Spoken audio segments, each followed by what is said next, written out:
Yeah, I mean, there's a line that I use, and it offends some people, but it's true. And the line is that personas are great except when they suck. And the reason that I use that is that personas can be helpful when they guide the topics that are important. So for example, the number one question I would ask is to a CIO, if that's a persona you're targeting, what are the biggest challenges that you face? If the CEO is the target audience, what are the biggest challenges CEOs face? And what you start to see is that you start to see some commonality in the topics. So, we call this interest-based or intent-based marketing. And what it means is that the personas are less important. The challenges, the concerns, the topics are more important because that's what attracts the persona. And the best example I always say is, like, if I said, hey, CEOs, read this, no CEO will read it because they know I'm trying to target them. But if I target them with a piece of content that addresses their biggest pain point, their biggest challenge, they're going to opt in to want to read something like that. And so how do you do that on a limited budget? There's a couple of tricks I love to employ. So for example, most of our clients, we have 35 content clients, and we usually start with about 100 pieces of content in a year.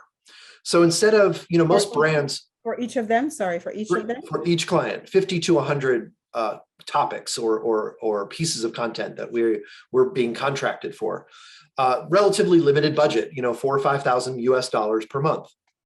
So what we do, most brands are looking at hundreds or thousands of keywords. We say, no, we're going to pick 100. We're going to pick 100 keywords we want to focus on. But how do we pick the right 100? Well, most brands want to rank for what we call short tail keywords, right? At SAP, like cloud computing. But what we say is, that's very difficult to do. But what we can rank for is the best brands in cloud computing. Now, that's a long tail keyword that probably relates to a purchase intent as well. So we look at long tail, we look at purchase intent. How do I pick a content marketing agency as an article I just published? Because people that search for that are looking for a content marketing agency. So we wrote an article about that.